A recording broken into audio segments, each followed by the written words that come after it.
गोविंद पंतांनी आपल्या मुलाला विचारलं, विठ्ठला नेमका बाळा तुझा विचार तरी काय आम्हाला सांगणार आहे. तेव्हा विठ्ठलानं आपल्या वडिलांना सांगितलं, बाबा मला वाटतं तीर्थयात्रा करावी. आणि तीर्थयात्रा करावी असं म्हटल्याबरोबर गोविंद पंतांचं मन उदास झालं.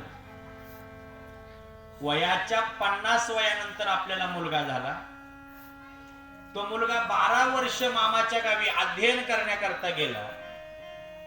एखादा वर्ष आपल्या सोबत राहिला आणि हाच विठ्ठल म्हणतोय तीर्थयात्रेला जायचं, असा विचार ऐकल्याबरोबर गोविंद पंतांना अतिवासणारं दुःख झालं. गोविंद पंतांनी आपल्या मुलाचा निर्णय, विठ्ठलाचा निर्णय आपल्या पत्नीला मीराबाईला सांगितला. मीराबाईंना असं वाटू लागलं, बराच कालावधीपर्यंत पोटी संतान नव्हतं.